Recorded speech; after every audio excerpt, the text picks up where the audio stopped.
الذين آمنوا وتطمئن قلوبهم بذكر الله ألا بذكر الله تطمئن القلوب. الحمد لله رب العالمين والصلاة والسلام على سيد الأنبياء والمرسلين نبينا محمد وعلى آله وصحبه أجمعين ومن تبعهم بإحسان إلى يوم الدين. قرآن کریم کا 9واں جز 9واں پارہ آج ہم نے تراویح میں سنا،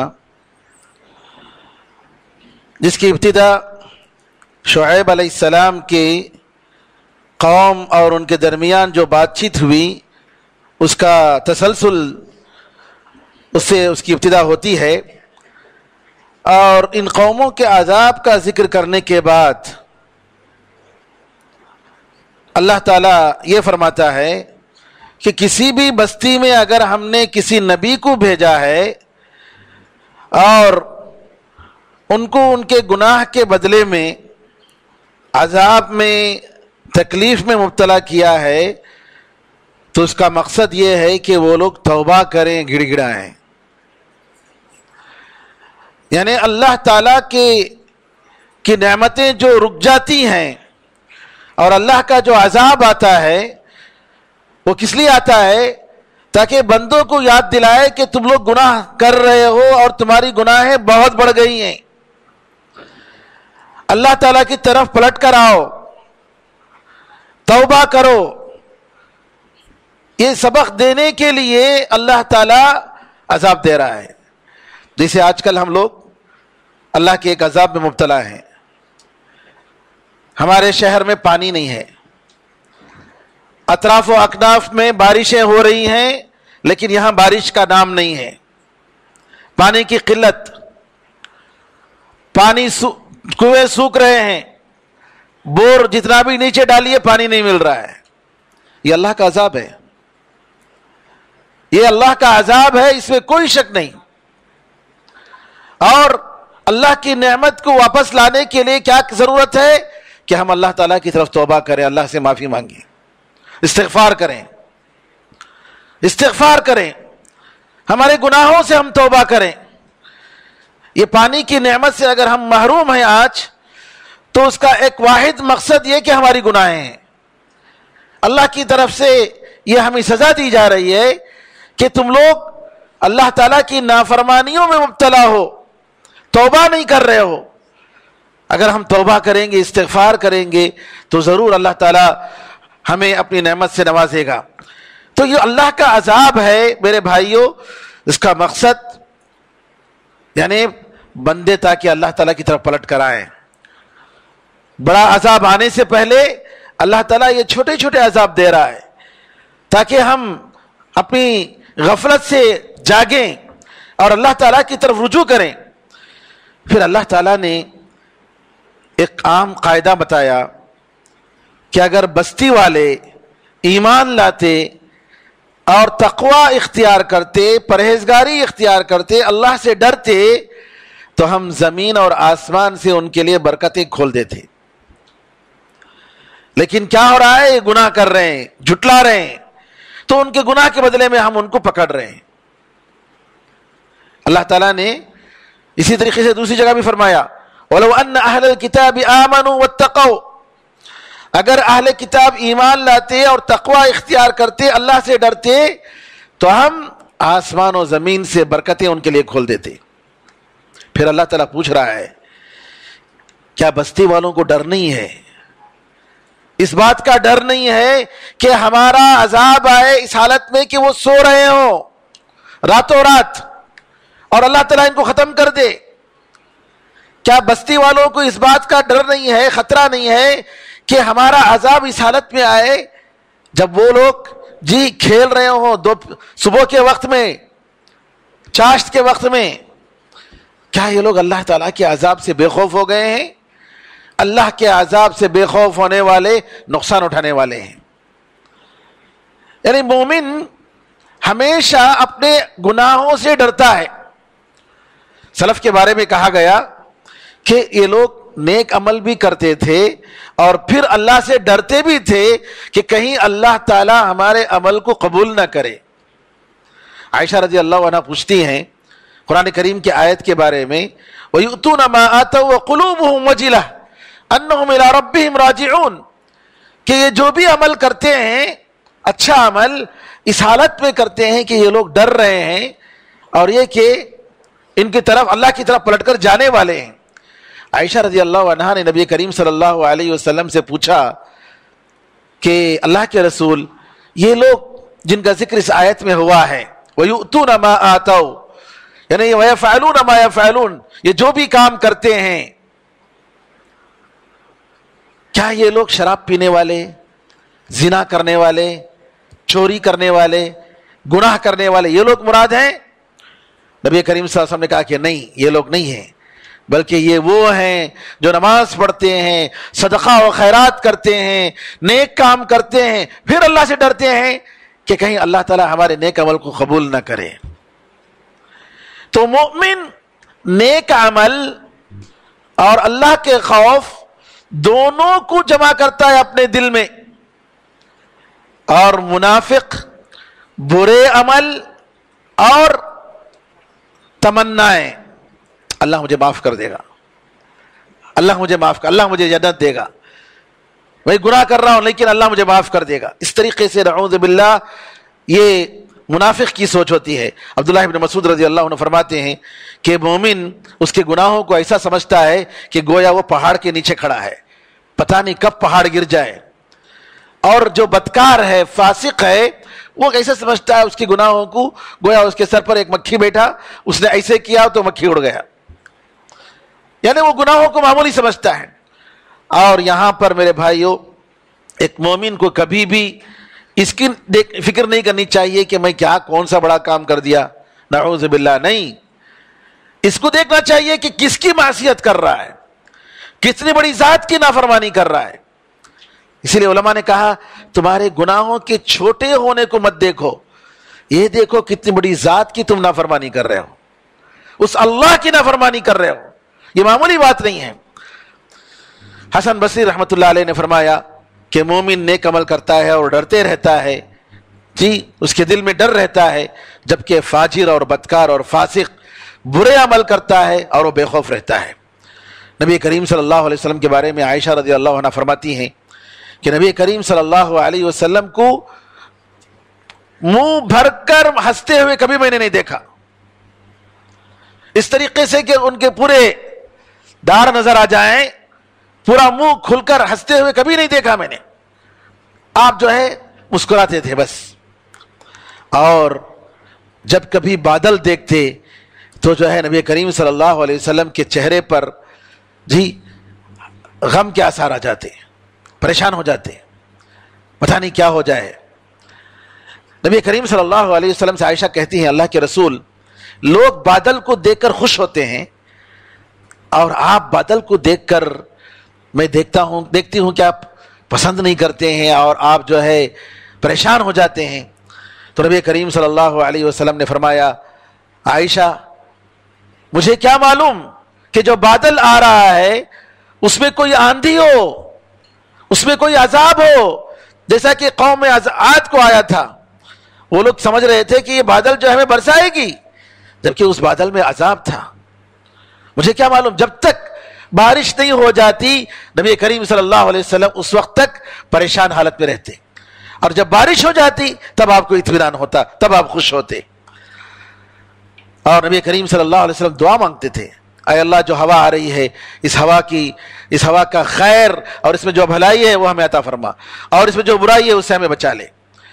پھر اس کے بعد اللہ تعالیٰ نے یہ فرمایا کہ کیا یہ لوگ جو بعد میں آئے یعنی عذاب ختم ہونے کے بعد ایک جنریشن کے بعد دوسرا جنریشن آیا کیا ان کو یہ بات ان کو یہ بتاتی نہیں ہے کیا اس سے ان کو یہ سبق نہیں ملتا ہے کہ ہم لوگ جیسے ہم نے ان سے پہلے لوگوں کو عذاب میں مبتلا کیا ان کو بھی مبتلا کریں گے کیا ان کو ڈر نہیں ہے اور یہ کہ ہم ان کے دل پر مہر لگا دیں گے اور وہ حق کو سن نہیں پائیں گے. تو یہاں پر اللہ تعالیٰ یہ کہتا ہے کہ ہمارے گناہوں کی اور نافرمانی کی وجہ سے کیا ہوتا ہے؟ انسان کے دل پر زنگ چڑھ جاتا ہے. جتنا گناہ کرتا ہے، توبہ نہیں کرتا ہے، اللہ تعالیٰ کی طرف پلٹتا نہیں ہے، دلوں پر زنگ چڑھ جاتا ہے اور پھر اس کے بعد مہر لگ جاتا ہے. حدیث میں آتا ہے، نبی کریم صلی اللہ علیہ وسلم فرماتے ہیں، آدمی گناہ کرتا ہے تو اس کے دل میں ایک کالا نقطہ بیٹھتا ہے، پوائنٹ. پھر گناہ کرتا ہے، پھر ایک پوائنٹ بیٹھتا ہے. اور اگر وہ توبہ کرتا ہے تو اس پوائنٹ کو ہٹا دیا جاتا ہے، دھو دیا جاتا ہے، صاف ہو جاتا ہے. توبہ کرتا ہے. اگر توبہ نہیں کرتا ہے تو پھر گناہوں پر گناہیں دل پر نقطے نقطے جمتے جاتے ہیں، حتیٰ کہ اس کا دل بالکل کالا ہو جاتا ہے. اور جب کالا ہو جاتا ہے تو پھر حق اور باطل میں تمیز کرنے کی صفت اس کے اندر نہیں رہتی. اس کے بعد اللہ تعالیٰ نے موسیٰ علیہ السلام اور فرعون کا واقعہ تفصیل سے ذکر فرمایا، اور موسیٰ علیہ السلام کی دعوت کہ موسیٰ علیہ السلام نے کہا، اے فرعون، میں رب العالمین کی طرف سے میں رسول ہوں اور میں اللہ تعالیٰ پر جھوٹ نہیں بولنے والا ہوں، میں کھلی نشانی لے کر تمہارے پاس آیا ہوں، بنو اسرائیل کو تم میرے ساتھ بھیجو. اس نے کہا کہ نشانی بتاؤ. تو موسیٰ علیہ السلام نے لاٹھی ڈالی تو ایک سانپ بن گیا، اور اپنے ہاتھ کو اپنے گریبان سے نکالا تو ہاتھ چمکتا رہا. تو اس نے کہا کہ یہ بڑا جادوگر ہے بھائی. یہ فرعون نے کہا اپنے لوگوں سے، یہ بڑا جادوگر ہے اور یہ چاہتا ہے کہ تمہیں یہاں سے نکالے. لوگوں نے کہا کہ چلو موقع دیتے ہیں اور بستی کے ملک کے بڑے بڑے جادوگروں کو ہم بلاتے ہیں. اتفاق ہوا، عید کے دن مقابلہ ہوگا جادوگروں کے درمیان اور موسیٰ علیہ السلام کے درمیان. بڑے بڑے جادوگروں کو جمع کیا گیا. جادوگروں نے کہا اگر ہم جیت جاتے ہیں تو کیا ہمیں کچھ ریوارڈ ملے گا؟ کہا کہ بالکل ملے گا، تم لوگ ہمارے مقرب جو بڑے بڑے بڑے منسٹر اور بڑے بڑے قریب لوگ ہیں ان کے مقرب ترین بندوں میں تم بن جاؤ گے. اس کے بعد جب آمنا سامنا ہوا، موسیٰ علیہ السلام سے انہوں نے کہا کہ ہم اپنا کرتب دکھائیں کہ تم دکھائیں گے جی. تو موسیٰ علیہ السلام نے کہا کہ ڈالو، جو ڈالنا ہے، جو کرنا ہے کرو. انہوں نے ان کی رسیاں اور لاٹھیاں ڈالی. اللہ تعالیٰ کہتا ہے جب انہوں نے ڈالا تو لوگوں کے آنکھوں کو انہوں نے جادو کر دیا اور لوگوں کے دلوں میں انہوں نے ڈر پیدا کر دیا، اور ایک بہت بڑا جادو انہوں نے کر کے بتایا. یہاں میں ایک بات بتانا چاہتا ہوں. آج ہمارے صوبے میں کچھ معتزلہ جو پرانے زمانے کے تھے، جو تابعین کے زمانے میں آئے، عقل پرست، قرآن اور حدیث کی باتوں کو قبول نہیں کرتے. ان کی عقل قبول کرتی تو لیتے ہیں ورنہ ریجیکٹ کر دیتے ہیں. اس قسم کے لوگ ہمارے صوبے میں ہیں اور ہر جگہ رہتے ہیں، لیکن ہمارے صوبے کے لوگ تو کچھ ذرا زیادہ ہی دعویٰ کرتے ہیں کہ ہم لوگ جتنا دین کو سمجھے ہیں صحابہ بھی نہیں سمجھے. نعوذ باللہ من ذالک. صحابہ نہیں سمجھے کا مطلب یہ ہوا جیسا کہ ابو زرع نے کہا کہ یہ لوگ صحابہ کے بارے میں نہیں کلام کرتے ہیں، ان کے استاد نبی کریم صلی اللہ علیہ وسلم کے بارے میں کلام کرتے ہیں. یہ لوگ نبی کریم صلی اللہ علیہ وسلم پر طعن کر رہے ہیں. یہ معمولی بات نہیں ہے کہ صحابہ کے بارے میں یہ کہیں کہ انہوں نے دین کو نہیں سمجھا ہے. اور 1400 سال کے بعد دین کو صحیح طریقے سے سمجھنے والا پیدا ہوا کہاں پر؟ انڈیا کے تمل ناڈو کے صوبے میں، جہاں تمل آتی ہے، اردو بھی نہیں آتی، عربی بھی نہیں آتی، قرآن پڑھنا بھی صحیح نہیں آتا. نعوذ باللہ من ذالک. ان کا دعویٰ ہے ان لوگوں کا جادو کی کوئی ریالٹی نہیں ہے، جادو کی کوئی حقیقت نہیں ہے، جادو نام کا کچھ ہے ہی نہیں، یہ ان کا خیال ہے. اور یہ لوگ، عائشہ رضی اللہ تعالیٰ عنہ کی جو حدیث صحیح بخاری اور مسلم میں آتی ہے کہ لبید بن اعصم یہودی نے نبی کریم صلی اللہ علیہ وسلم کو جادو کیا، اور نبی کریم صلی اللہ علیہ وسلم کو ایسا لگتا تھا کہ وہ گھر آ رہے ہیں، حالانکہ نہیں آئے، کچھ کام کر رہے ہیں لیکن نہیں کر رہے. پھر اس کے بعد نبی کریم صلی اللہ علیہ وسلم کے پاس 2 فرشتے آئے. یہ چند دنوں تک یہ سلسلہ رہا. نبی کریم صلی اللہ علیہ وسلم لیٹے ہوئے تھے. ایک نے کہا کہ ان کو کیا ہو گیا ہے؟ کہا کہ ان کو جادو ہو گیا ہے. دوسرے نے کہا کس نے جادو کیا؟ کہا فلاں لبید بن عاصم یہودی نے جادو کیا. پھر کہا کس میں جادو کیا؟ کہا کہ کھجور کی گٹلی میں جی اس نے جادو کیا ہے اور فلاں جگہ ہے. نبی کریم صلی اللہ علیہ وسلم اس کے بعد اٹھتے ہیں اور اس کو اٹھا کر آپ ختم کر دیتے ہیں. اور اسی مناسبت سے دوسری روایت میں آتا ہے قل اعوذ برب الفلق اور قل اعوذ برب الناس، 2 سورتیں اتاری گئیں اور ایک ایک آیت جیسے پڑھتے گئے نبی کریم صلی اللہ علیہ وسلم سے جادو کا اثر ختم ہوتا گیا اور نبی کریم صلی اللہ علیہ وسلم بالکل شفایاب ہو گئے. یہ حدیث صحیح بخاری صحیح مسلم میں ہے اور اس حدیث کی صحت میں ذرا بھی شک نہیں ہے. اور یہ لوگ کیا کرتے ہیں؟ اس حدیث کا انکار کرتے ہیں، کہتے ہیں یہ حدیث بخاری مسلم میں جھوٹی حدیث ہے بولتے ہیں. اور یہ کہتے ہیں کہ قرآن سے آیت ٹکراتی ہے، قرآن سے یہ آیت ٹکراتی ہے بولتے ہیں. اور ٹکرانے کے لیے یہ جو آیت پیش کرتے ہیں، کفار مکہ نبی کریم صلی اللہ علیہ وسلم کو یہ کہتے تھے کہ آپ تو ایک جادو زدہ آدمی ہیں، یعنی الا رجلا مسحورا، آپ پر جادو کا اثر ہو گیا ہے، اس کی وجہ سے آپ نیا دین لائے ہیں. کفار قریش نے یہ بات کہی کہ آپ جو نیا دین لا رہے ہیں اور یہ کہہ رہے ہیں کہ مجھ پر وحی ہو رہی ہے اور یہ کہ اللہ ایک ہے اور جتنے خدا سب جھوٹے ہیں، یہ جادو کے اثر کی وجہ سے کہہ رہے ہیں. کون؟ قرآن کریم کی آیت کفار مکہ کی طرف سے نقل کیا اور یہ لوگ کہہ رہے ہیں کہ قرآن کی آیت اور حدیث دونوں ٹکرا رہی ہے. حالانکہ قرآن کی آیت اس کا ٹاپک ہی الگ ہے اور حدیث یہ نبی کریم صلی اللہ علیہ وسلم کے معجزات میں سے ایک معجزہ ہے. سنیے میں بتاتا ہوں کیسے. قرآن کریم کی جو آیت ہے، کفار مکہ نے کہا ان تتبعون الا رجلا مسحورا، اے مسلمانوں تم ایک جادو سے متاثر انسان کی پیروی کر رہے ہو. یعنی دین کو انہوں نے کہا یہ نیا دین جو آیا ہے جادو کے اثر سے ہے. اسلام کو انہوں نے کہا، قرآن کو انہوں نے کہا کہ جادو کے اثر سے ہے، جبکہ نعوذ باللہ یہ اللہ کی وحی ہے. نبی کریم صلی اللہ علیہ وسلم سچے رسول ہیں. اگر جادو کے اثر سے ہوتا تو کوئی دوسرا انسان بھی ایسا کلام پیش کر سکتا تھا، لیکن نہیں ہوا. حدیث کیا کہہ رہی ہے؟ نبی کریم صلی اللہ علیہ وسلم پر جادو کا اثر ہوا اور یہودیوں نے سب سے اچھا جو ماہر جادوگر تھا اس کو پکڑا. اس نے کہا دیکھو میں یہ جادو کرتا ہوں، اگر یہ جھوٹا نبی ہے تو مر جائے گا. لبید نے کہا اگر یہ جھوٹا نبی ہے، یہ جادو اتنا پاورفل ہے کہ یہ مر جائے گا، اور اگر جھوٹا نبی نہیں ہے سچا نبی ہے تھوڑا اس پر اثر ہوگا.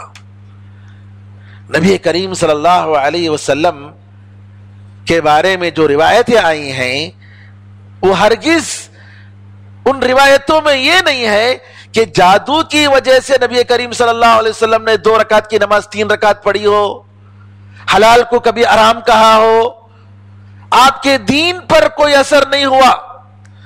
آپ ایک انسان تھے. جیسے خیبر میں ایک یہودی عورت نے نبی کریم صلی اللہ علیہ وسلم کے لیے جو بکری کا ہاتھ کا گوشت پیش کیا گیا تھا اور اس عورت کو معلوم تھا کہ نبی کریم صلی اللہ علیہ وسلم کو بکری کا ہاتھ کا گوشت زیادہ پسند ہے، اس میں اس نے زہر ڈال دیا تھا. اللہ کے نبی تھے، اللہ نے بچا لیا، لیکن زہر کا اثر موجود تھا. نبی کریم صلی اللہ علیہ وسلم سکرات کی حالت میں کہتے ہیں کہ میں زہر کا اثر محسوس کر رہا ہوں اور اب میری رگ کے کٹنے کا وقت آ گیا ہے زہر کی وجہ سے. اسی لیے علماء نے کہا نبی کریم صلی اللہ علیہ وسلم بھی شہید ہیں.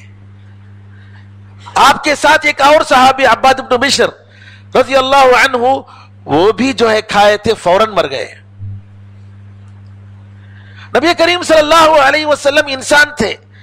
جنگ خندق کے موقع پر تلوار سے خنجر سے آپ کو مارا گیا، خون نکلا، تو انسان ہونے کے ناطے نبی کریم صلی اللہ علیہ وسلم کے جسم پر تھوڑا سا اثر ہوا اور آپ کے دین پر اور آپ کی دعوت پر ذرا برابر بھی اثر نہیں ہوا، ہرگز اثر نہیں ہوا۔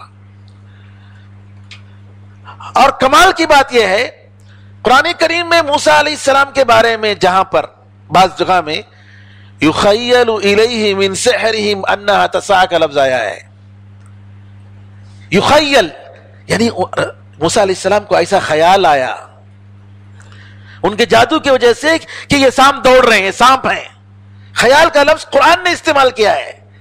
اور یہی لفظ ام المؤمنین عائشہ رضی اللہ تعالی عنہا اس حدیث کے بارے میں نقل کرتے ہوئے فرماتی ہیں کہ یخیل الیہ، نبی کریم صلی اللہ علیہ وسلم کو ایسا خیال آتا تھا کہ آپ گھر آتے تھے حالانکہ آپ گھر نہیں آئے۔ سبحان اللہ۔ قرآن میں جو لفظ علماء نے کہا کہ جادو کی بہت ساری قسمیں ہیں، اس جادو کا نام ہے سحر التخیل، کہ انسان کے خیال پر جادو کر دیا جائے، انسان کے خیال پر۔ قرآن میں جو ذکر ہے وہی حدیث میں بھی ذکر ہے۔ میں ان لوگوں سے کہتا ہوں اس حدیث کو جھٹلاتے ہو تو قرآن کی آیت کو بھی جھٹلاؤ، قرآن کی آیت کو بھی جھٹلاؤ، اس کا بھی انکار کرو، کیونکہ دونوں ایک ہی لفظ استعمال کیے ہیں، یخیل خیال آتا ہے۔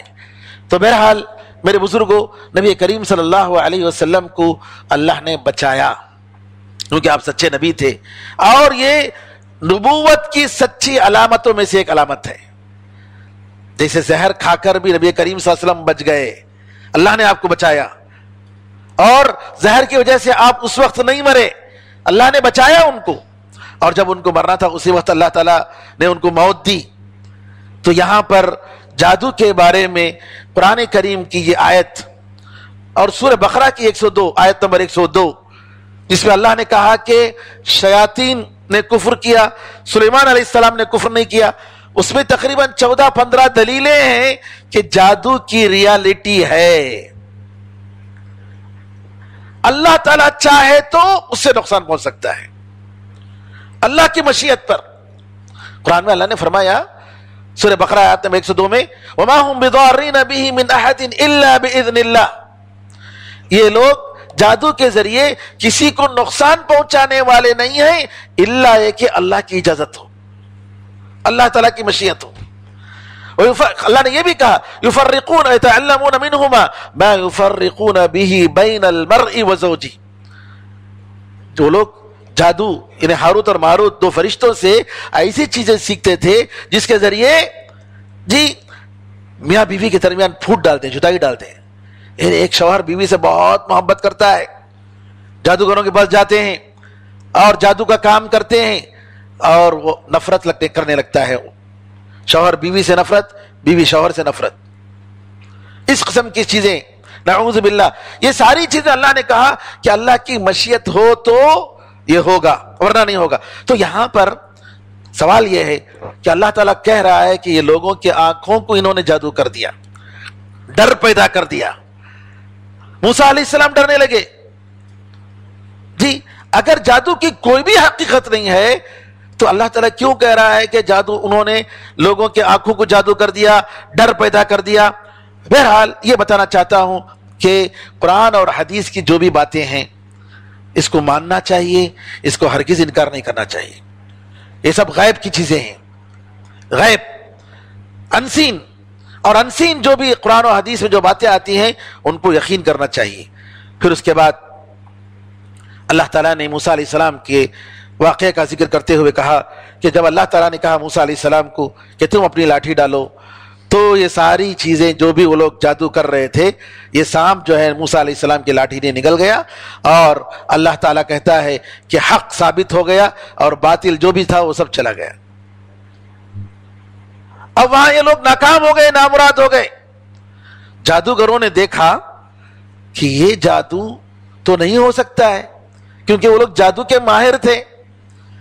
ان لوگوں نے کہا کہ یہ تو جادو نہیں ہے، اور وہ فوراً ایمان لائے، سجدے میں گر گئے اور کہا ہم رب العالمین پر ایمان لاتے ہیں، موسیٰ اور ہارون کے پروردگار پر۔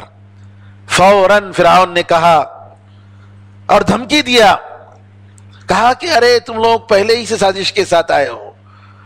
دیکھیے کیسے بیوقوف بناتے ہیں لوگوں کو. آج بھی جو ذمہ داران ہیں، جو ظالم ہیں، جو ظالم حکمران ہیں، وہ کیا کرتے ہیں؟ لوگوں کو بیوقوف بناتے ہیں، جھوٹ بولتے ہیں، ایسا سفید جھوٹ کے معوذ باللہ. جی ہم جو ہے جیسے ہی آئیں گے ہر ایک کے اکاؤنٹ میں اتنے لاکھ روپے آ جائیں گے، پھر اس کے بعد آپ نے کچھ نہیں کیا، اور جرات کے ساتھ بولتے ہیں، شرم بھی نہیں آتی ان کو بولتے ہوئے، ارے سب کو معلوم ہے کہ یہ سب بولنے کی بات ہے. اس طریقے سے جواب دیتے ہیں. نعوذ باللہ، جھوٹے وعدے، جھوٹی باتیں. تو یہاں پر بالکل فرعون نے، جبکہ اس نے خود جادوگروں کو جمع کیا، کہا کہ تم لوگ پہلے ہی سے سازش کر کے آئے ہو، اور پھر اس کے بعد دھمکی دینے لگا، تمہارے ہاتھ اور پیر کو جو ہے میں الٹے سے ایک ہاتھ کو ایک پیر کو کاٹوں گا اور سب کو تم کو سولی پہ لٹکاؤں گا. پھر اس کے بعد مومنین کا جو جواب تھا، جادوگر جو ایمان لائے، ان کا جواب دیکھیے. انہوں نے کہا کہ ہم اللہ پر ایمان لائے، اس وجہ سے تم ہم سے دشمنی کر رہے ہو. اے اللہ ہمیں صبر عطا فرما، اے اللہ ہمیں صبر عطا فرما. پھر اس کے بعد موسیٰ علیہ السلام بنو اسرائیل پر جو ظلم انہوں نے کیا، فرعون نے کیا، اور اس کی فرعون کی قوم نے، اس کا ذکر ہوتا ہے.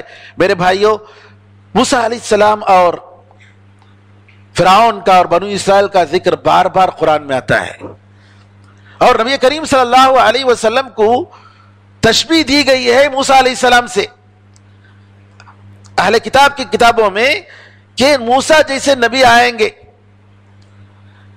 کہتے ہیں کہ موسیٰ علیہ السلام کو جتنی تکلیفیں ہوئی، جتنی پریشانی ہوئی، اس قسم کی تکلیفیں نبی کریم صلی اللہ علیہ وسلم کو بھی ہوئی، اور جو ہے نبی کریم صلی اللہ علیہ وسلم کو تسلی دی گئی.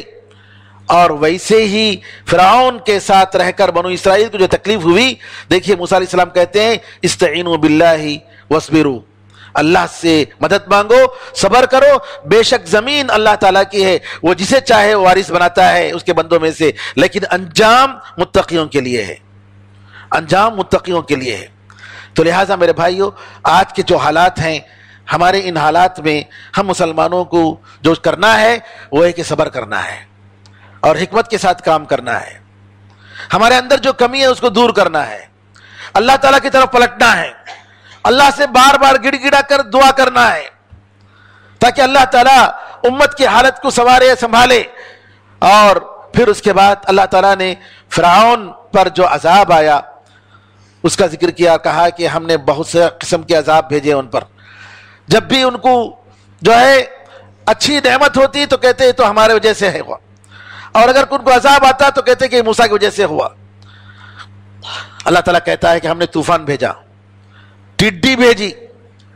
ٹڈی معلوم ہے، یعنی جب کھیتوں میں، جب کسی کھیت میں جب آتے ہیں، ان کا جو جھنڈ کی شکل میں فوج در فوج آتے ہیں، پوری کی پوری کھیت منٹوں میں چٹ، اور اس کے بعد کیا ہے، لوگوں کو کھانے کے لیے کچھ نہیں. عذاب اللہ تعالیٰ کا.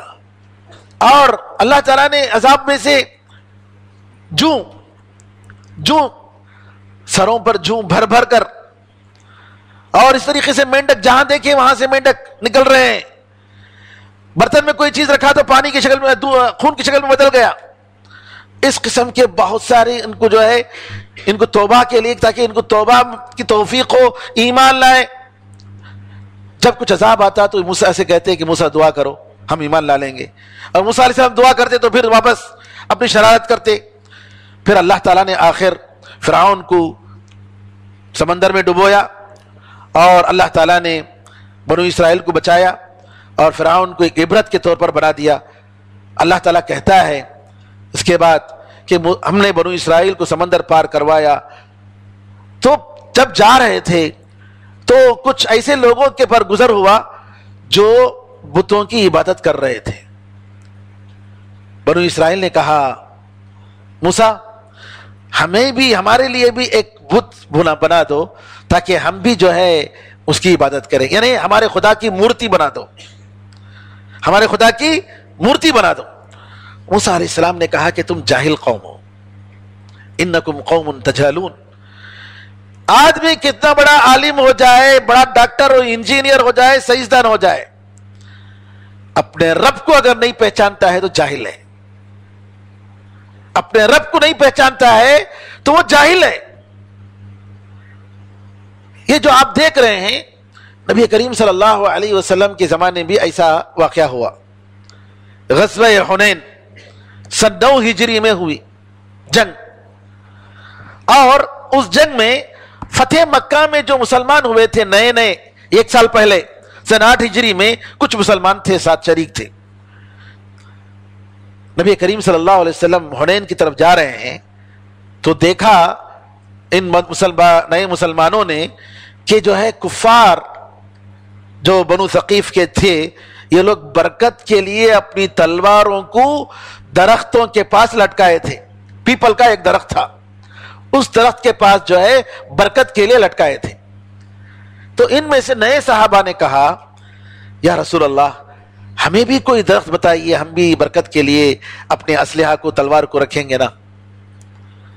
نبی کریم صلی اللہ علیہ وسلم نے فرمایا قلتم والذی نفسی بیدہ کما قالت بنو اسرائیل لموسیٰ، اس ذات کی قسم جس کے ہاتھ میں میری جان ہے، تم نے وہی بات کہی جیسا کہ بنو اسرائیل نے موسیٰ سے کہا اجعل لنا الہا کما لہم آلہہ، ہمارا بھی ایک بت بنا دے اے موسیٰ جیسا کہ ان کے بت ہیں.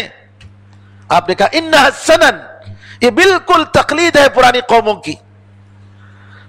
یہاں میں یہ بتانا چاہ رہا ہوں عقیدے کی غلطیوں کو برداشت نہیں کیا جائے گا. عقیدے کی غلطی یہ ایمان اور عقیدے کفر کی بات ہے، نعوذ باللہ. فوراً نبی کریم صلی اللہ علیہ وسلم نے یہ نہیں کہا ارے ابھی نئے نئے لوگ ہیں، بعد میں دیکھ لیں گے سمجھائیں گے. نہیں، فوراً بدعت کی بات آتی ہے فوراً ٹوکنا ہے.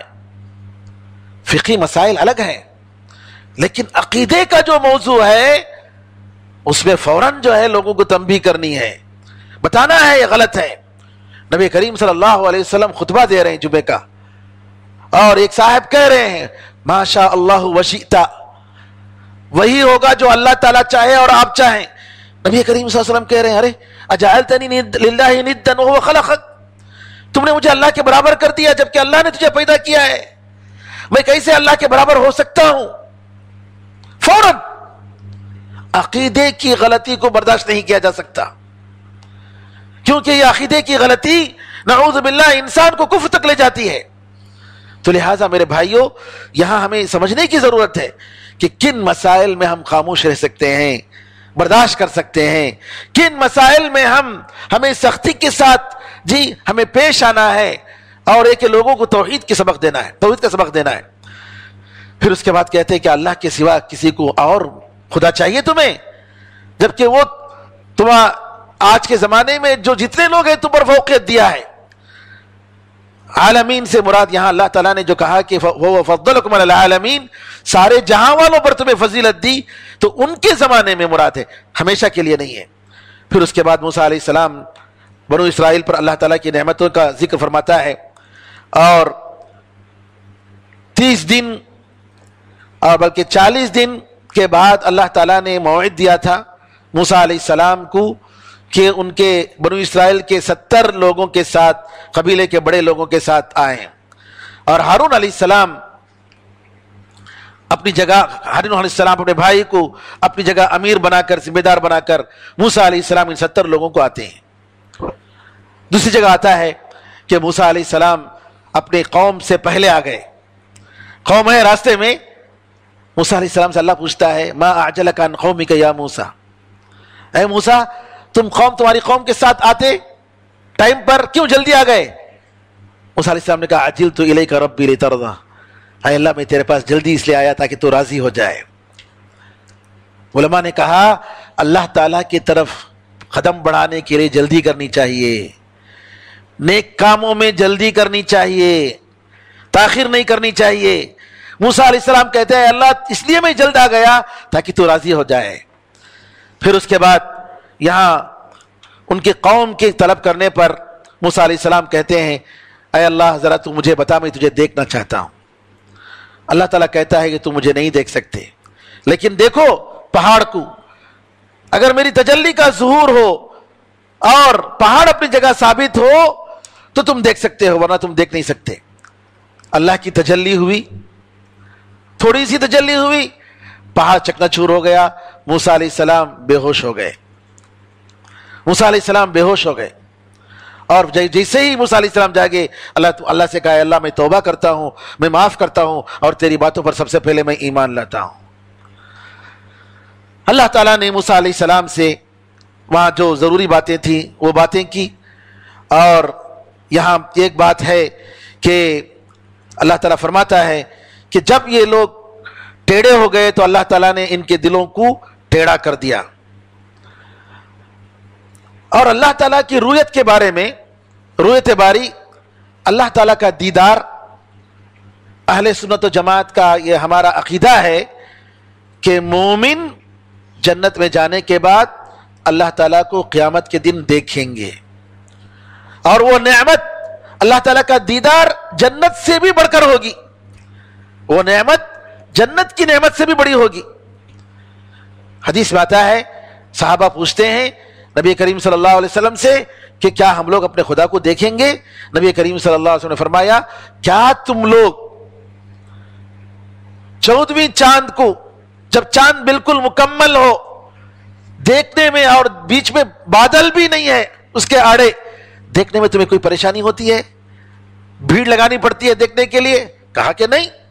کہا اسی طریقے سے تم اللہ تعالیٰ کو جنت پہ تم دیکھو گے۔ اور قرآن بھی دلیل ہے قرآن میں کہ جو ہے اللہ نے فرمایا وجوہ یومئذ ناظرہ الی ربہا ناظرہ، کچھ چہرے ہوں گے جو قیامت کے دن فریش ہوں گے، تر و تازہ ہوں گے، اور اللہ تعالیٰ کو دیکھ رہے ہوں گے۔ اور اسی طریقے سے اللہ نے قرآن میں فرمایا للذین احسنوا الحسنى وزیادہ، جن لوگوں نے اچھا عمل کیا ان کے لیے الحسنى، الحسنى سے مراد جنت، وزیادہ اور ایکسٹرا بھی ہے۔ علماء نے کہا حدیث میں آیا ہے ایکسٹرا سے مراد دیدار رب ہے، اللہ تعالیٰ کا دیدار ہے۔ اسی طریقے سے اللہ نے فرمایا قرآن میں کلا انہم عن ربہم یومئذ لمحجوبون، ہرگز نہیں، یہ لوگ قیامت کے دن اللہ تعالیٰ کی دیدار سے محروم کر دیے جائیں گے، ان کو حجاب میں رکھ دیا جائے گا، یہ لوگ اللہ کو دیکھ نہیں سکتے۔ اور یہاں پر اللہ تعالیٰ نے کہا سأصرف عن آیاتی الذین یتکبرون فی الارض بغیر الحق، جو لوگ زمین میں تکبر کرتے ہیں میں ان کو میری آیتیں اور میری نشانیوں سے میں ان کو پھیر دوں گا۔ یعنی علماء نے کہا کہ جو تکبر کرتا ہے اللہ تعالیٰ اس کو دین علم نہیں دیتا ہے۔ بعض سلف نے کہا کہ شرم، یعنی جو شخص شرم کی وجہ سے پوچھتا نہیں ہے، سوال نہیں کرتا ہے، اس کے دل میں سوالات ہیں لیکن اس سوال کو، اس کے اشکال کو، شبہات کو دور کرنے کے لیے آتا نہیں، آگے نہیں بڑھتا ہے، وہ کبھی سیکھ نہیں سکتا۔ اور اسی طریقے سے جس کے اندر تکبر ہے وہ بھی سیکھ نہیں سکتا۔ علامہ ابن تیمیہ رحمۃ اللہ علیہ فرماتے ہیں کہ جو قرآن، اس کو ایک پاک بدن ہی جب چھو سکتا ہے تو اور جو ہے تو آپ کا کیا خیال ہے جو دل گندا ہو، جس کے اندر تکبر کی گندگی ہو اور جس کے اندر دوسرے گندگیاں اگر موجود ہوں، اس میں اللہ تعالیٰ کی آیتیں اور اس کی روشنی کیسے جا سکتی ہے؟ پھر اس کے بعد موسیٰ علیہ السلام جانے سے پہلے، واپس جانے سے پہلے ان لوگوں نے، بنو اسرائیل نے بچڑے کو خدا بنا لیا، اللہ تعالیٰ نے اس کا ذکر فرمایا۔ اور موسیٰ علیہ السلام جب جاتے ہیں تو ناراض ہوتے ہیں اور کہتے ہیں کہ ہارون سے تم کیوں نہیں روکے؟ ہارون نے کہا مجھے ڈر تھا کہ کہیں یہ کہہ دو کہ تم نے جو ہے ان کو فرقوں میں بانٹ دیا، پارٹیوں میں بانٹ دیا، اس کی وجہ سے میں خاموش رہا، میں کمزور تھا، میں کچھ نہیں کر سکتا تھا۔ موسیٰ علیہ السلام دعا کرتے ہیں۔ اس کے بعد دوسرے واقعے میں دوسری جگہ آتا ہے کہ سامری کو موسیٰ علیہ السلام نے سزا سنائی، بیکاٹ کیا اور کہا کہ جو ہے، اور اس کا جو بچڑا جو بات کرتا تھا جس طریقے سے بنایا، کہا کہ یہ خدا ہے، اس کو جو ہے جلا کر راکھ کر کے اس کو ختم کر دیا۔ پھر اس کے بعد یہاں پر نبی کریم صلی اللہ علیہ وسلم کا ذکر آتا ہے۔ نبی کریم صلی اللہ علیہ وسلم کا ذکر آتے ہوئے اللہ تعالیٰ فرماتا ہے کہ میری رحمت سب کے لیے وسیع ہے، میں اس رحمت کو ان کے لیے لکھوں گا جو ڈر رہے ہیں اللہ تعالیٰ سے اور زکوٰۃ دے رہے ہیں۔ جو میری آیتوں پر ایمان لاتے ہیں، جو نبی امی کی پیروی کرتے ہیں، جس کو یہ لوگ اپنی کتاب میں تورات و انجیل میں لکھا ہوا پاتے ہیں، نیکی کا حکم دیں گے، برائی سے روکیں گے، پاک چیز کو حلال کریں گے، گندی چیز کو حرام کریں گے، اور جو بوجھ ان پر تھا اس کو یہ گرا دیں گے. تو جو لوگ ان پر ایمان لائے، ان کی مدد کیے، ان کی تائید کیے، اور جو نور ان کے ساتھ اتاری گئی قرآن کریم اس کی پیروی کیے، یہی لوگ کامیاب ہیں. یہاں پر ایک اہم بات میں آپ کو بتانا چاہتا ہوں. نبی کریم صلی اللہ علیہ وسلم سے پہلے جتنے انبیاء آئے وہ سب خاص خطے کے لیے آئے، خاص جگہ کے لیے آئے. موسیٰ علیہ السلام بنو اسرائیل اور فرعون کے لیے آئے، جبکہ انہی کے وقت میں خضر علیہ السلام الگ نبی الگ نبی، ان کی شریعت بھی الگ، ان کا قانون بھی الگ اسی وقت. لیکن نبی کریم صلی اللہ علیہ وسلم ساری دنیا والوں کے لیے آئے. نبی کریم صلی اللہ علیہ وسلم کے بارے میں آپ سے پہلے سارے انبیاء نے آپ کے آنے کی خوشخبری دی ہے، بلکہ آسمانی کتابوں میں آپ کا ذکر موجود ہے. تورات میں موجود ہے، انجیل میں موجود ہے. تورات میں ہے کہ میں تمہارے جیسا ان کے بھائیوں کے درمیان ایک نبی کو میں کھڑاؤں گا اور میرے کلام کو اس کے منہ میں ڈالوں گا. نبی کریم صلی اللہ علیہ وسلم کے بارے میں اللہ نے فرمایا وَإِنَّهُ لَفِي زُبُرِ الْأَوَّلِينَ، یہ پرانے کی کتابوں میں نبی کا ذکر ہے، پرانی کتابوں میں نبی کا ذکر ہے. شیخ الاسلام تیمیہ رحمۃ اللہ علیہ فرماتے ہیں میں زبور کے بعض نسخوں میں نبی کریم صلی اللہ علیہ وسلم کا ذکر دیکھا. ابن تیمیہ رحمۃ اللہ علیہ فرماتے ہیں کہ میں نے زبور جو داؤد علیہ السلام کو دی گئی تھی اس میں نبی کریم صلی اللہ علیہ وسلم کا میں نے ذکر دیکھا. تو قرآن کریم میں باقاعدہ اس کا ذکر آیا ہے. اب یہاں پر ہم ایک نقطہ یہ ذکر کر رہے ہیں کہ ہندوؤں کے پاس جو مقدس کتاب مانی جاتی ہے، وید اور پران وغیرہ جو کتابیں ہیں، ان کتابوں میں بھی نبی کریم صلی اللہ علیہ وسلم کا ذکر ملتا ہے. یہ الگ بات ہے کہ ہم یہ نہیں کہہ سکتے کہ یہ آسمانی کتابیں ہیں کہ نہیں کتابیں، اللہ جانتا ہے، کیونکہ اس کی کوئی ثبوت نہیں ہے. لیکن علماء نے شیخ صفی الرحمن مبارک پوری رحمۃ اللہ علیہ جو سیرت کی سب سے مایہ ناز کتاب الرحیق المختوم کے جو آتھر ہیں، انہوں نے اور اسی طریقے سے دوسرے علماء نے ان کی کتابوں سے نکالا، کہا کہ نبی کریم صلی اللہ علیہ وسلم کا ذکر ان کی کتابوں میں موجود ہے.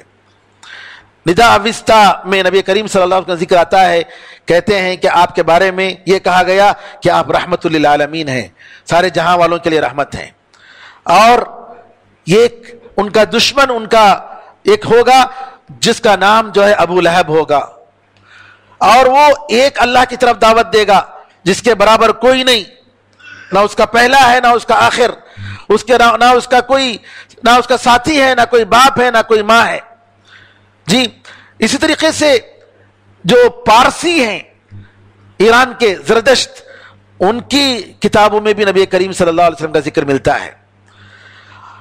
اور ہندوؤں کی کتابوں میں وشیا پرانم میں یہ ہے کہ ایک نبی جو ہے بھیجا جائے گا جس کا نام محمد ہوگا. محمد کا مطلب یعنی محمد، یعنی جس کی تعریف کی جائے گی. اور ان کے ساتھیوں کے بارے میں ذکر کیا کہ وہ ختنہ کریں گے، اور وہ سر کے بعض بال کو مڑانے والے اور بعض بال کو بڑھانے والے نہیں ہوں گے. جیسا کہ آج کل اسٹائل چل رہا ہے کہ جو ہے بال یہاں کم کر دینے، بالکل ہی کم، اور اوپر کا بال چھتری کی طرح جو ہے رکھتے ہیں. یہ غلط طریقہ ہے. داڑھی کو بڑھائیں گے اور لوگوں کو بلائیں گے، اور اکثر جانوروں کو کھائیں گے سوائے سور کے. اتھر وید میں ذکر آیا ہے نبی کریم صلی اللہ علیہ وسلم کا، کہتے ہیں کہ لوگوں دیکھو، نراشنس یہ سنسکرت کا لفظ ہے، اس کا مطلب محمد، تعریف کیا ہوا، ان کی تعریف کی جائے گی. اور ان کے جو ہے بہت سارے دشمن ہوں گے، یہ اونٹ پر سواری کریں گے، ان کی 12 بیویاں ہوں گی. 11 بیویاں ہیں لیکن بعض لوگوں نے ریحانہ جو نبی کریم صلی اللہ علیہ وسلم کی لونڈی تھی ان کے بارے میں کہا کہ نبی کریم صلی اللہ علیہ وسلم نے شادی کر لی ہے، اگر ان کو شامل کرتے تو 12 بیویاں ہوتی ہیں. اور نبی کریم صلی اللہ علیہ وسلم کے بارے میں اے محمد تم دین کو پہنچاؤ جیسے پرندے جو ہے درخت پر جو ہے بیٹھ کر گاتے ہیں. اور اسی طریقے سے کئی جگہ پر کل کی قرآن میں بھی نبی کریم صلی اللہ علیہ وسلم کا بہت زیادہ ذکر آتا ہے. تو کہنے کا مطلب یہ ہے کہ آج ہمیں ضرورت ہے کہ ہندوؤں کو ہم بتائیں کہ یہ دین سب کا دین جو ہے ایک ہے، اسلام ہے. اور بعض علماء کا یہ خیال ہے کہ ہندو جو ہیں یہ نوح علیہ السلام کی قوم کے باقی لوگ ہیں، باقی ماندہ لوگ ہیں، کیونکہ نوح علیہ السلام کا ذکر ملتا ہے. منو جس کو کہتے ہیں یہ لوگ کہتے ہیں اس سے مراد نوح علیہ السلام ہے. بہرحال نبی کریم صلی اللہ علیہ وسلم کو یہاں اس کے بعد کہا گیا کہہ دیجئے اے لوگو میں اللہ تعالیٰ کا رسول ہوں سارے لوگوں کے پاس. تو نبی کریم صلی اللہ علیہ وسلم کو سارے لوگوں کی طرف لوگوں کو اللہ کی طرف دعوت دینے کا حکم دیا گیا ہے. پھر اس کے بعد نبی کریم صلی اللہ علیہ وسلم موسیٰ علیہ السلام کا ذکر آتا ہے. اور موسیٰ علیہ السلام میں اصحاب سبت جو لوگ کو سمندر کے ساحل میں رہتے تھے اور ہفتے کے دن ان یہودیوں کو کسی بھی دنیاوی کام کرنے سے روکا گیا تھا، لیکن یہ لوگوں نے ہیلہ بازی کی. کیا کرتے تھے یہ لوگ؟ جمعے کے دن جال ڈال کر آ جاتے اور اللہ تعالیٰ آزمائش کے طور پر کیا کرتا کہ جو ہے ہفتے کے دن جو ہے مچھلیاں سامنے آتی، دوسرے دنوں میں سامنے نہیں آتی. اور صحابہ کے ساتھ بھی آزمائش ہوئی. صحابہ کو جب جو ہے احرام کی حالت میں شکار کرنے سے منع کیا گیا تو اللہ تعالیٰ نے کہا دیکھو کچھ شکار آئیں گے، تم لوگ احرام کی حالت میں لیکن شکار نہیں کرنا، خشک کے جانوروں کا شکار نہیں کرنا. اور حدیثوں میں ابو قتادہ رضی اللہ تعالیٰ عنہ کا واقعہ بھی ملتا ہے. بہرحال یہودیوں کو جو ہے آزمایا گیا. اس میں کچھ لوگ یہ کام کرنے والے تھے، کچھ لوگ تھے ان لوگوں نے کہا کہ بھائی یہ جو کام کر رہے ہیں وہ غلط کام ہے، یہ نہیں کرنا چاہیے. تیسرے تھے ارے یہ لوگ سننے والے کہاں ہیں بھائی چھوڑو ان کو.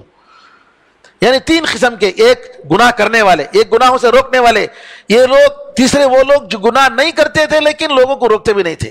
اللہ تعالیٰ نے کہا کہ اللہ کا عذاب آیا، اللہ تعالیٰ نے ان کو بندر کی شکل میں بدل دیا. کہتے ہیں کہ ایلا نامی جگہ میں یہ لوگ رہتے تھے اور وہاں پر جو ہے یہ عذاب آیا اور بعد میں ان لوگوں کو ختم کر دیا گیا. یعنی امر بالمعروف اور نہی عن المنکر، نیکی کا حکم دینا، برائی سے روکنا، یہ ہم سب کا فرض ہے میرے بھائیوں. اگر ہم نہیں کریں گے تو حدیث میں آتا ہے کہ اگر نیکی کا حکم دینا چھوڑ دیتے ہیں، برائی سے روکنا چھوڑ دیتے ہیں تو اللہ تعالیٰ ایسا عذاب بھیجتا ہے، پھر ہم دعا کریں گے تو اللہ تعالیٰ ہماری دعا قبول نہیں کرتا ہے.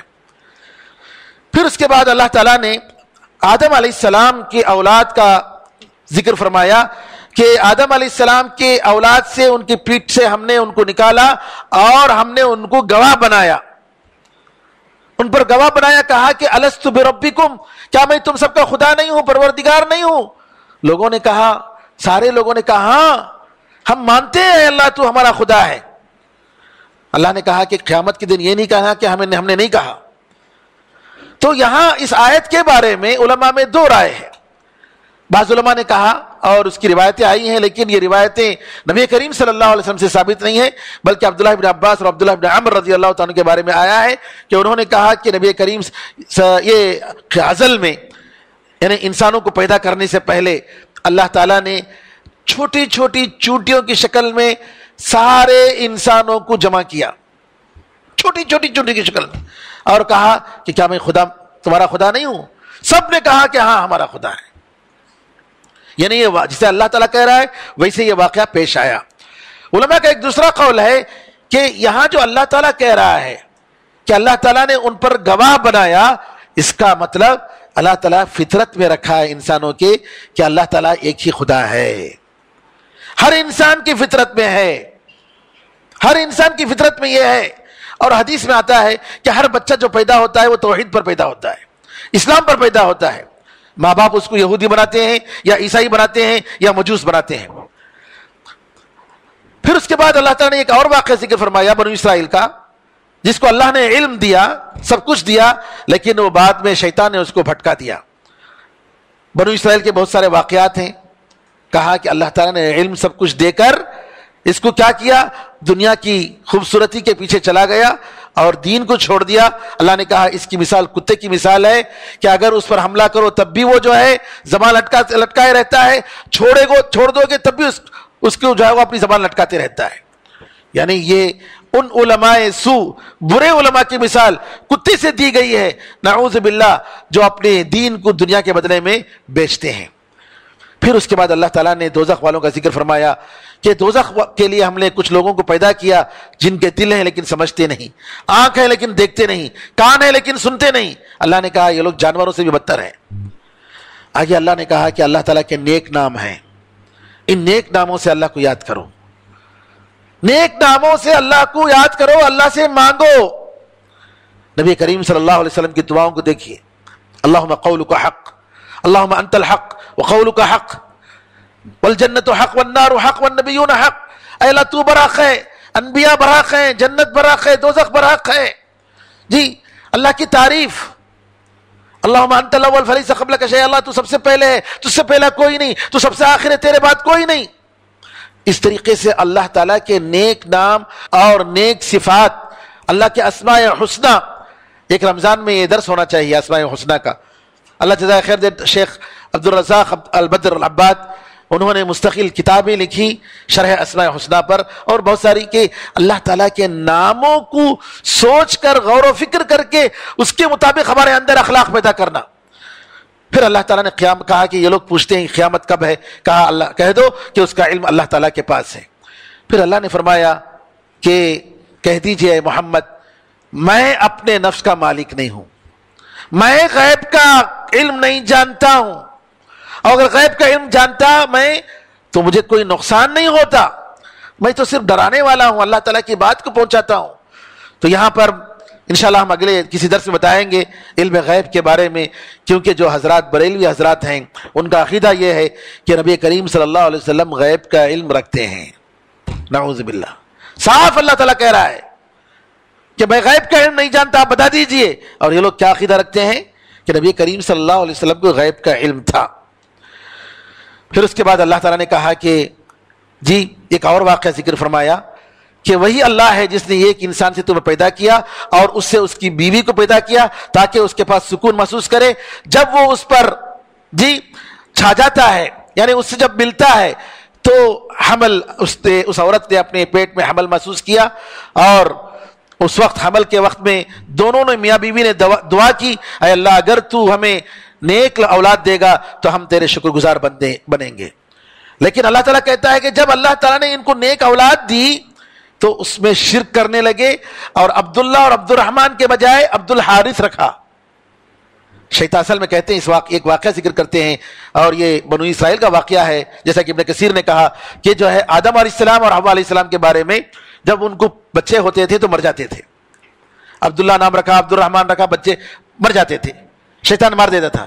شیطان نے کہا کر کہ تم عبداللہ عبد الرحمن کے بجائے عبد الحارث رکھو۔ حارث کا مطلب یعنی حارث کا مطلب کھیتی باڑی کرنے والا، اللہ کا نام نہیں، عبد الحارث رکھو تمہارا بچہ زندہ رہے گا۔ تو انہوں نے عبد الحارث رکھا۔ یہ بات جو ہے یہ واقعہ غلط واقعہ، جھوٹا واقعہ ہے، جیسا کہ ابن کثیر نے فرمایا آدم اور حوا علیہ السلام نے ایسا کام نہیں کیا، بلکہ صحیح بات یہ ہے کہ یہ جو ہے یہ مجوسی اور یہودی اور عیسائی جو نعوذ باللہ اللہ تعالیٰ کی جو دی ہوئے نعمت اولاد کو شرک میں پالتے ہیں اور شرک کا کام نام رکھتے ہیں، اور خود مسلمان بھی آج کل کیا کیا نام رکھ لیتے ہیں، کیا کیا نام رکھتے ہیں جی، فلاں فلاں یعنی غلام رسول، غلام رسول، اللہ کا غلام بنانا چاہیے نا، غلام اللہ کا ہونا چاہیے، غلام رسول، یہ جو شرکیہ نام ہے۔ تو ابن کثیر رحمۃ اللہ علیہ کہتے ہیں کہ صحیح بات یہ ہے کہ یہ آدم اور حوا علیہ السلام کے بارے میں نہیں ہے، بلکہ یہ یہودیوں اور عیسائیوں کے بارے میں، جن کے بارے میں نبی کریم صلی اللہ علیہ وسلم نے فرمایا کہ یہ لوگ اپنے بچوں کو جو ہے یہودی اور عیسائی بناتے ہیں۔ پھر جو ہے بتوں کی حقیقت کو بتایا کہ یہ نہ کچھ بھی نہیں کر سکتے، نہ پیدا نہیں کر سکتے، نہ کسی کی مدد کر سکتے ہیں. پھر اللہ نے کہا کہ جن کو تم پکارتے ہو یہ تمہارے جیسے انسان ہیں، یہ کچھ بھی نہیں کر سکتے. پھر آخر میں اللہ تعالیٰ نے حکم دیا معاف کر دو، نیکی کا حکم دو، جاہلوں سے اعراض کرو، اور کہا کہ شیطان اگر وسوسہ تمہارے دل میں ڈالے تو اللہ تعالیٰ سے پناہ مانگو. پھر یہ کہا کہ جو ہے متقی اور پرہیزگار وہ لوگ ہیں جب غلطی کرتے ہیں اور شیطان کا وسوسہ ان کے اندر آتا ہے فوراً چوکنا ہو جاتے ہیں. اور اللہ تعالیٰ کہتا ہے یہ کتاب تمہارے لیے، اس کتاب میں بصیرت ہے، روشنی ہے، ہدایت ہے، رحمت ہے. اور یہ کہا کہ قرآن کی اگر تلاوت کی جائے تو تم اس کو غور سے سنو تاکہ اللہ تعالیٰ تم پر رحم فرمائے. اور اللہ تعالیٰ سے دعا کرنے، صبح و شام اللہ کو یاد کرنے کا اللہ تعالیٰ نے حکم دیا. اور آخر میں کہا کہ جو لوگ اللہ کے پاس ہیں، جو فرشتے، وہ اللہ کی عبادت سے تکبر نہیں کرتے اور اللہ کی پاکی بیان کرتے ہیں اور اسی کے لیے سجدہ کرتے ہیں. انشاءاللہ کل ہمارے شیخ توفیق جو ہے سورہ انفال جو باقی رہ گیا ہے انشاءاللہ اس کا سورہ انفال کا تکملہ ہے، وَاعْلَمُوا جو ہے تقریباً اس کی 40 آیتیں اس 90 جز میں ہیں. انشاءاللہ شیخ جو ہے سورہ انفال سے تفسیر کریں گے. اللہ سے دعا ہے کہ اللہ تعالی ہم سب کو دین حق کو پہچاننے، قرآن کریم کو زیادہ سے زیادہ پڑھنے، سمجھنے، اس پر عمل کرنے کی توفیق عطا فرمائے. اللہ تعالی ہم پر جو ہے رحم فرمائے، اللہ تعالی بارش نازل فرمائے، اللہ تعالی رحمتیں نازل فرمائے. ہمارے گناہوں کی وجہ سے اللہ تعالی ہمیں اور جانوروں کو اور معصوموں کو اللہ تعالی عذاب نہ دے. اللہ تعالی ہمیں معاف فرمائے. آمین ارحم الراحمین. الحمدللہ رب العالمین وصلی اللہ وسلم علی نبینا محمد وعلی آلہ وصحبہ اجمعین. السلام علیکم ورحمۃ اللہ وبرکاتہ. سبحانک اللہم وبحمدک اشہد ان لا الہ الا انت استغفرک.